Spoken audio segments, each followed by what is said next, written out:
God's historically ordained institutions. I'm always amazed at how few Christians know about what God has ordained as seen in the Bible. Most don't know how many institutions God has even ordained. Ask your Christian friends.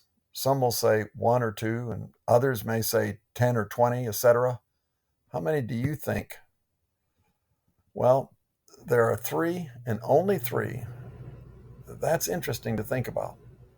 That in the whole Bible, for all the world and for all time, God has only ordained three institutions. They must be pretty important, and they are. Two of them you will certainly know: marriage and church. God first ordained the marriage institution in Genesis 1, and the church was first ordained in Matthew 16.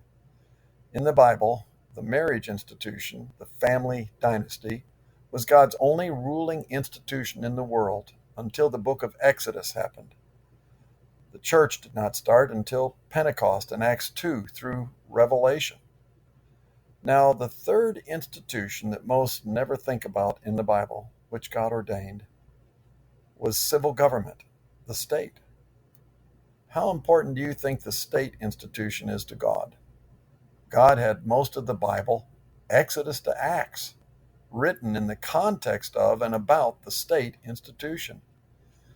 Israel as a nation was the primary example, but many other nations God also showed as examples. There are multitudes of examples showing Israel and other nations always being blessed when they honored God and His Word, or always being punished when they did not. And there are no exceptions to this. Now stop and ask, is God the same today as He was then?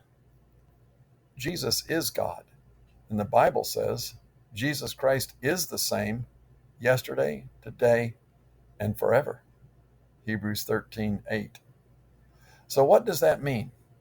God is involved with every nation today, even as He was in every nation in the Old Testament.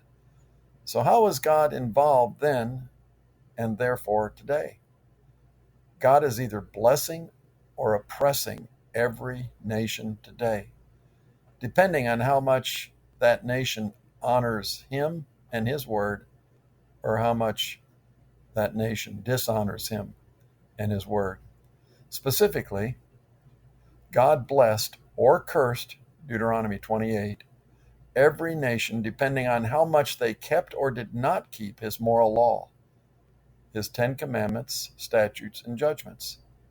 If you did not know this, read in the Bible the books of the Kings, Chronicles, Psalms, and the prophets, and look for this. You'll see the multitude of consistent examples of how God always did exactly this with every nation in every generation. Virtually all 10 commandments are repeated and amplified in the New Testament, and God commands every person and nation in the whole world to keep His commands. Nations that don't keep His commandments are judged on earth here and now. People who don't keep His commands are in judgment now and for eternity. God is loving, but He is also just. And the only reason a person cannot be judged today and for all eternity, if they now believe and receive God's only Son, Jesus, for dying on the cross to pay for their just penalty in falling short in keeping God's law. But that does not mean living by faith we can then neglect obeying God's law. Romans 3:31 says, "Do we then nullify the law through faith? Far from it. On the contrary, we establish the law." Since no one can perfectly keep God's commandments, we can only be saved by faith and God's grace. But that doesn't mean we are free then to ignore or disobey God's commands. 1 John 2:3 says, "And we can be sure that we know Him if we obey His commandments."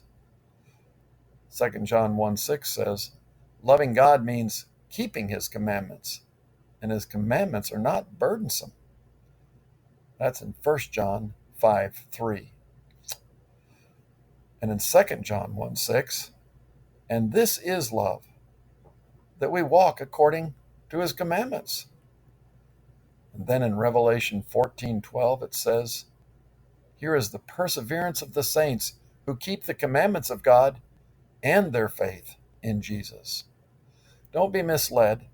It cost God's Son's life to redeem people, but God does not redeem nations. They get God's full and just penalty here and now on earth when they don't obey God's law. Not only Bible history proves this, but the history of every nation and every empire since the Bible has proved this. God is patient, but his national judgments always come in time. Now, what does this all mean to us here today? God is involved with every nation. For a nation to last, it must not reject honoring God and his law word. And who on earth can affect a nation to honor God and his word? Only Christians. Jesus said only to his disciples, Christians today, you are the salt of the earth, and you are the light of the world. The salt and light is not for the church, but for the earth and world. The church, Christians, are to impact the earth and world, everything outside of the church.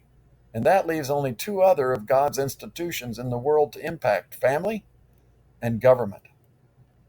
This and this alone will determine whether we will be a nation as a tail or a head. Deuteronomy 28:12 through 14. It says this: the Lord will send rain at the proper time from his rich treasury in the heavens and will bless all the work you do. You will lend to many nations, but you will never need to borrow from them. If you listen to these commands of the Lord your God that I am giving you today, and if you carefully obey them, the Lord will make you the head and not the tail. You will always be on top and never at the bottom. You must not turn away from any of the commands I am giving you today, nor follow after other gods and worship them. And here alone is the only other alternative God gives us as a nation, found in Deuteronomy 28:43 through 45. The foreigners living among you will become stronger and stronger, while you become weaker and weaker. They will lend money to you, but you will not lend to them. They will be the head, and you will be the tail. If you refuse to listen to the Lord your God and to obey the commands and decrees he has given you, all these curses will pursue and overtake you until you are destroyed.